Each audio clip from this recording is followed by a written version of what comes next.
Écoutez. Vous entendez? Rien. On n'entend rien. Et oui, j'ai quitté Paris. Je vis maintenant à Orléans, dans un appartement 2 fois plus grand et 2 fois moins cher. Plus de calme, plus de nature. Et Paris à 1 heure de train, donc si vraiment la folie parisienne me manque, c'est pas très compliqué d'y retourner. C'est donc dans cette nouvelle vie que je vous retrouve pour une nouvelle vidéo. Ça fait maintenant 2 ans et demi que j'ai décidé de me mettre à mon compte. Toujours pas à temps plein, j'ai toujours un boulot de salarié à temps partiel. Et j'avais un petit peu envie de revenir sur l'expérience boutique et boutique en ligne, puisque j'ai beaucoup vendu de produits d'illustration en ligne. Et puis ça s'est un petit peu essoufflé jusqu'à ce que ça se soit quasiment arrêté. Là ça reprend un peu. Donc en fait je vais vraiment vous raconter un peu mon expérience. J'ai rien préparé du tout, donc je vais vraiment parler face caméra. Et puis si c'est trop long, vous inquiétez pas, je couperai au montage. Vous sentez le jeune. Alors on se rappelle, j'ai démissionné en juillet 2019. À ce moment-là, je voulais faire de l'illustration, mais aucun plan, pas de clients, et puis de toute façon, aucune idée en fait de ce que je voulais vraiment faire. Plein d'envies différentes, plein d'envies d'expérimenter. C'est aussi pour ça que j'ai pris un mi-temps de salarié pour me donner le temps d'expérimenter. Je vous remets la vidéo là. Je me rends compte que je vous dis ça, je sais absolument pas comment on intègre une vidéo dans un truc YouTube, donc ça se trouve je vais pas du tout réussir.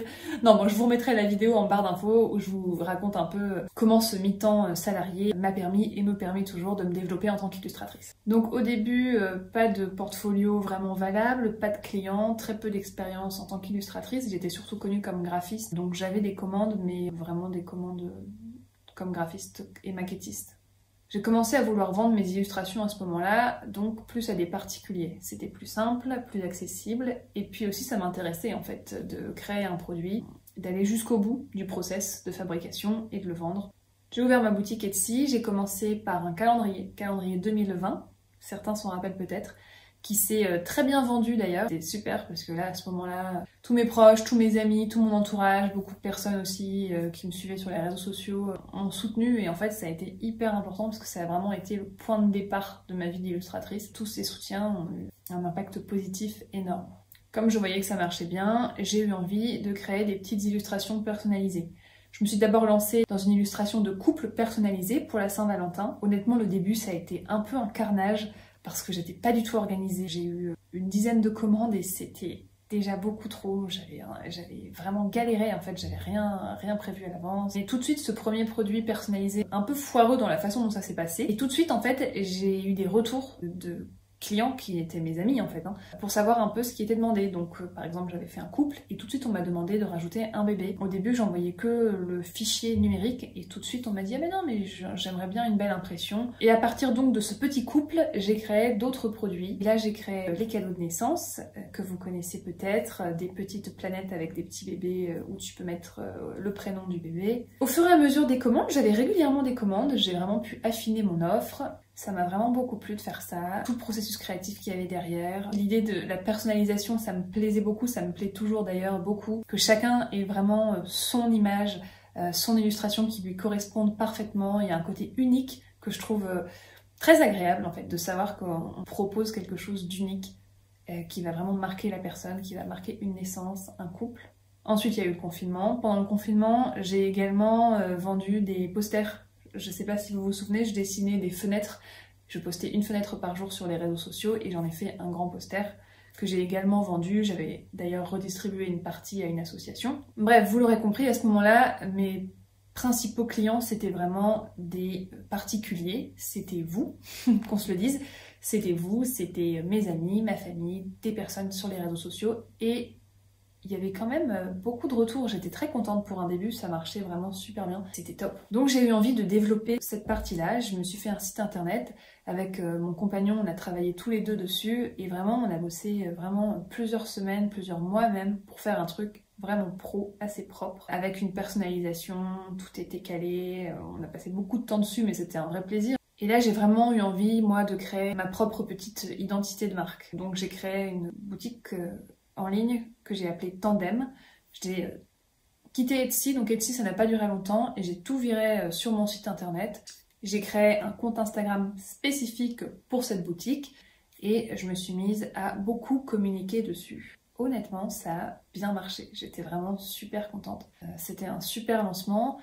Alors évidemment, je n'ai pas du tout gagné assez d'argent pour en vivre à 100%, mais comme j'avais de l'autre côté mon boulot salarié, ça marchait bien, ça m'intéressait énormément, j'aimais bien. En fait, ce que j'aimais, c'est que j'avais vraiment l'impression d'être multifacette. Je me contentais pas de faire que de l'illustration. J'allais chez des imprimeurs, je faisais des tests, je faisais de la compta. J'avais vraiment ma petite entreprise, quoi. Je faisais de la com aussi, beaucoup de com. Je faisais aussi du web, j'avais mon site internet à gérer, enfin, c'était très varié et je trouvais ça hyper stimulant, hyper intéressant. En septembre 2020, j'ai lancé officiellement ma boutique Tandem.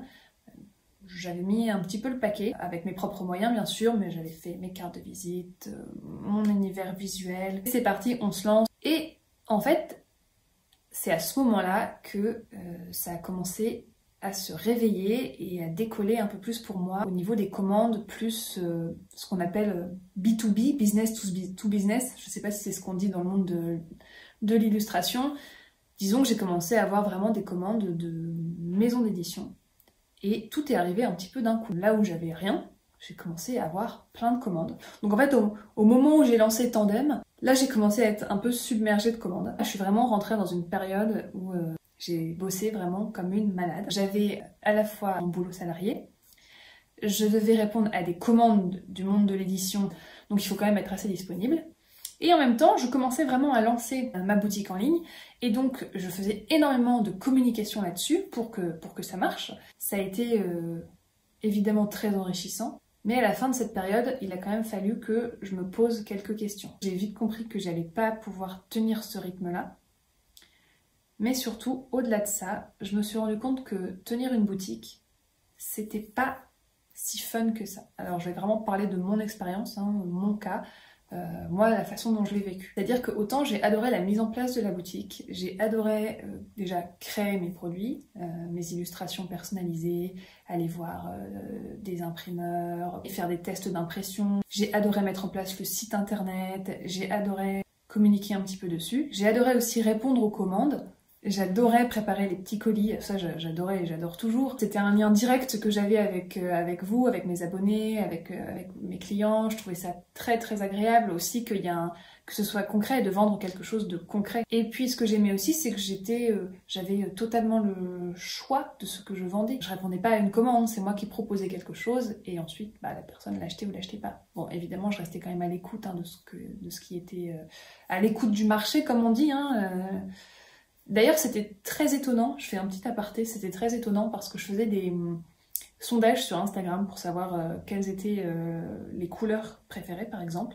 Et en fait, les couleurs qui ressortaient le plus dans les sondages Instagram, c'était pas du tout celles qui se vendaient le plus. Alors ça, c'est un mystère. Typiquement pour le petit bébé planète, j'avais fait des sondages pour savoir quelle était la planète que vous préfériez. C'est pas du tout celle qui a eu le plus de succès, c'est le plus vendu, qui avait remporté les sondages. Donc, comme quoi, il faut quand même se méfier des réseaux sociaux. Donc, beaucoup de plaisir, un vrai processus créatif. J'ai vraiment appris énormément de choses, c'était passionnant. Tout le processus créatif, la mise en place de la boutique, j'ai adoré. Toute la partie préparation de colis, j'ai adoré aussi. Sauf que, pour passer de l'un à l'autre, il y a un énorme travail de communication. Et ça, pour le coup, je me suis rendu compte que c'était vraiment pas mon truc. J'avais vraiment l'impression de faire du matraquage, tous les jours, parler de la même chose, toujours les mêmes images, toujours les mêmes messages. En fait, la communication, c'est sans fin parce que plus tu communiques, plus tu vas vendre. Et du coup, si tu veux vendre beaucoup, il faut que tu communiques beaucoup. Et en fait, c'est pas du tout ma façon de créer. J'aime bien aller au bout d'un projet, mais une fois que le projet est terminé, c'est terminé quoi. Je veux pas y revenir. Maintenant, je me force à parler de ce que je fais sur les réseaux sociaux, etc. On est bien obligé, mais vraiment mon caractère c'est me donner à fond sur un projet et une fois qu'il est fait, il vit sa vie, je passe à autre chose. Donc là, le fait de devoir sans cesse revenir sur ces illustrations que j'avais créées 6 mois plus tôt et matraquer les gens avec ça, regardez mes cadeaux de naissance, regardez mes cadeaux de naissance, regardez mes cadeaux de naissance, regardez mes affiches, regardez mes affiches, regardez mes affiches. En fait, ça m'ennuyait à mourir. C'était pas du tout du temps où je pouvais en plus créer d'autres projets, faire d'autres illustrations, puisqu'en fait, je me suis rendu compte que Le principal, c'était pas de créer énormément d'offres, d'avoir un maximum d'idées. Il fallait que j'ai une ou deux bonnes idées et ensuite de faire une super com dessus. C'était quand même pas vraiment ça qui m'intéressait. La communication, c'est très chronophage. Et puis, c'est un métier. Je peux bidouiller un petit peu, faire un peu de graphisme et tout ça, mais honnêtement, moi, j'ai pas fait d'études marketing, j'ai pas fait d'études de com. Enfin, vraiment, les chargés de communication, c'est des gens qui ont fait des écoles, qui ont de l'expérience, et c'est des gens qui travaillent toute la journée dessus. C'est des gens qui sont 8 heures par jour en train de faire de la com. D'ailleurs, il y a de plus en plus de formations maintenant sur les réseaux sociaux pour apprendre aux créateurs à faire de la com, parce que oui, ça s'invente pas. Entre proposer les illustrations et le vendre à 30, 40, 50 personnes à tout casser une fois de temps en temps et voir que ça marche et un client sur deux, c'est un membre de ta famille, oui, ça c'est super chouette.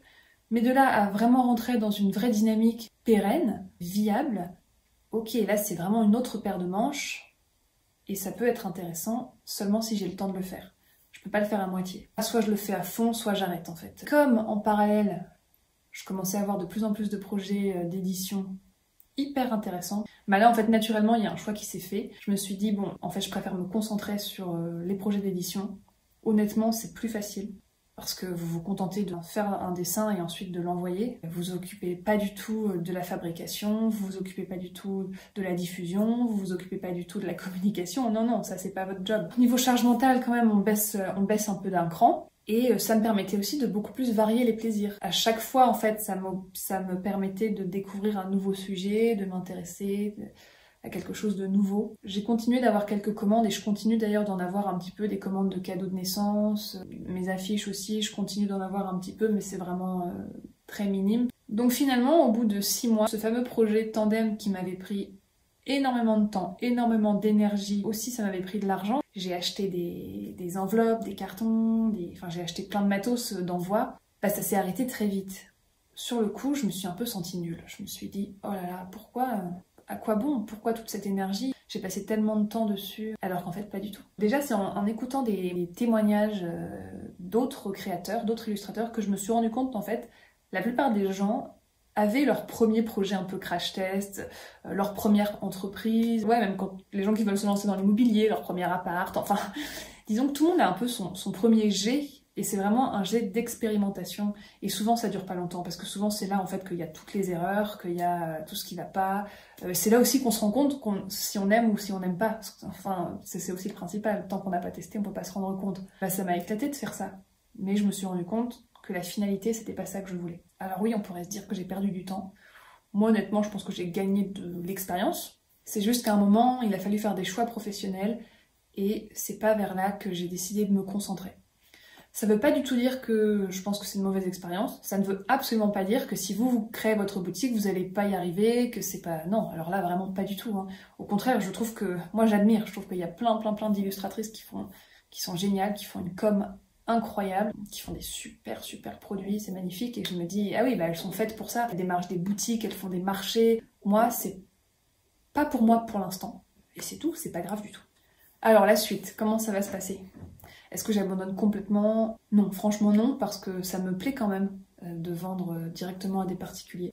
Je pense donc que je vais plutôt maintenant ouvrir ma boutique seulement à certains moments de l'année et sur certains projets. Au lieu de proposer toute l'année quelque chose, je vais plutôt faire un petit peu comme je faisais au début, comme j'ai pu faire avec le poster des fenêtres ou avec mes calendriers. Je vais plutôt me lancer dans certains projets artistiques et je vais proposer des ventes par rapport à ces projets, mais ce sera des ventes limitées dans le temps. Ça va aussi me permettre de vous proposer des choses de qualité, de ne pas le faire le soir quand j'ai un moment, me dire tout le temps « oh là là, j'ai pas le temps, j'ai pas le temps ». C'est un petit peu comme ça que je vois l'évolution de ma boutique. Le nom Tandem, je vais l'abandonner aussi, ça crée trop de confusion. J'ai encore des affiches que j'avais imprimées en avance, des affiches de villes, donc Paris, Lyon, la Bretagne, Toulouse, la Côte d'Opale. Je sais qu'il en manque une, mais je sais pas laquelle. Bah Lille, bien sûr.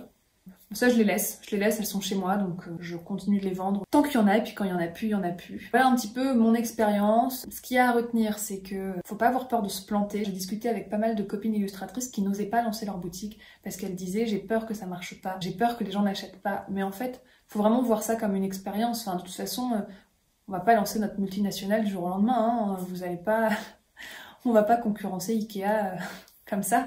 Donc en fait, il faut vraiment le voir comme une expérience et puis tester un petit peu. Et puis si ça marche, c'est bien. Et si ça marche pas, bah c'est pas grave. Franchement, c'est pas grave.